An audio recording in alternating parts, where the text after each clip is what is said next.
سر Urdu hand writing کے لیے کچھ امپورٹنٹ ٹپس بتا دیں. جی اردو ہینڈ رائٹنگ جو دائرہ ہے اس کی بنیادی اہمیت ہے. تو اس ایک دائرے سے بہت سارے جو آپ کے حروف ہیں اردو الفابیٹس ہیں وہ تشکیل پاتے ہیں, یہیں سے ان کو اخذ کیا جاتا ہے. فار انسٹنس آپ اس پہ ذرا غور کیجئے. یہ ایک ہم پہلے دائرہ لکھتے ہیں جیسے کہ یہ اس کی ابتدائی شکل ہے, اوپری حصہ ہے اس کا. آپ آہستہ آہستہ اس کو گولائی میں نیچے لے کے جائیں گے کہ یہاں پہ آ کے اس کا نیچے والا آدھا حصہ کمپلیٹ ہو جائے گا.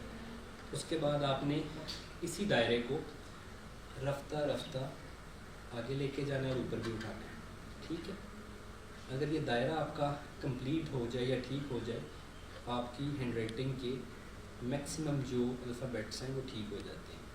یہ ایک دائرہ ہے, یہ خالی دائرہ ہے, اس پہ ایک نقطہ لگے گا تو یہ نون بن جائے گا.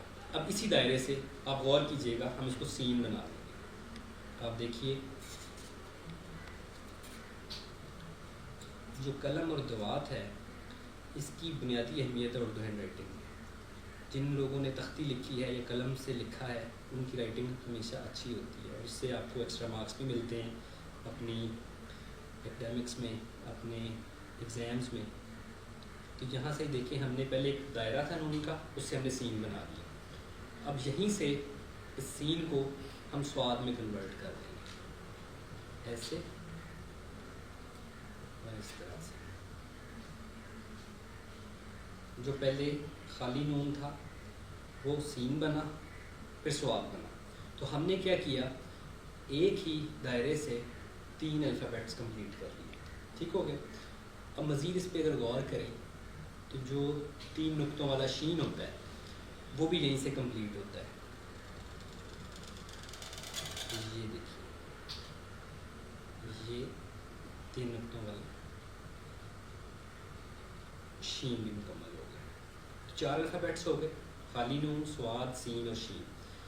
اب بات یہاں ختم نہیں ہوتی. اس دائرے کی اتنی اہمیت ہے کہ اگر آپ اس سائڈ سے اس کو تھوڑا سا اور اوپر اٹھائیں اس طرح سے, اور یہاں سے اس کا اوپری حصہ بنا دیں ایسے کر کے, تو جو جیم ہے, جیم, چے, ہے, خے, یہ تمام الفابیٹس بھی اس میں کمپلیٹ ہو جاتے ہیں. ٹھیک ہو گیا. اس کے بعد آپ آگے چلیے. اگر آپ کو آئین بنانا ہے تو وہ بھی اسی سے کمپلیٹ ہوگا. جیسے کہ یہ ایک نقطہ لگا اور اس کو اپنی آئین کا اوپری حصہ ایسے بنا دیں. آپ دیکھیں ایک دائرہ تھا, اس سے سین بھی بنا, سواد بھی بنا, شین بھی بنا, آئین بھی بنا, جیم, چے, ہے, خے, تمام جو الفابیٹس سے بن گئے. بات ابھی بھی یہاں پہ ختم نہیں ہوئی. آپ آگے چلیے. اگر آپ یہاں پہ ایک دائرہ لگائیں گے ایسے کر کے, تو جو 2 نقطوں والا کاف ہوتا ہے وہ بھی یہیں سے بنتا ہے, اس کا بھی دائرہ یہی ہے. پھر اور آگے چلیے. جو چھوٹی یہ ہے, یہاں سے شروع یہاں تک, اور اس کو آپ یہاں سے اس سے کنیکٹ کر دیں. یہ چھوٹی یہ والی شکل بھی یہاں سے بن جاتی ہے. اب مزید آگے آپ چلیں, ایک الفابیٹ میں اور بنا دیتا ہوں آپ کو. اگر آپ ادھر الف لگا دیں تو یہ لام کی شکل ہے.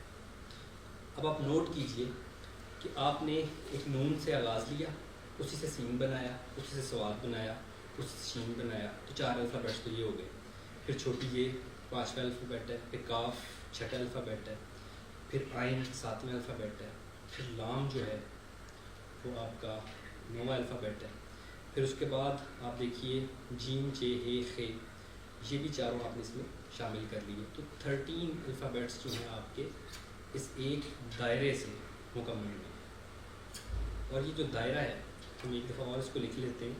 اس کی شکل جو ہے وہ بیضوی ہے, یعنی یہ سرکل نہیں ہے. مثلا اگر ہم دوبارہ ایک دائرہ بنا لیتے ہیں,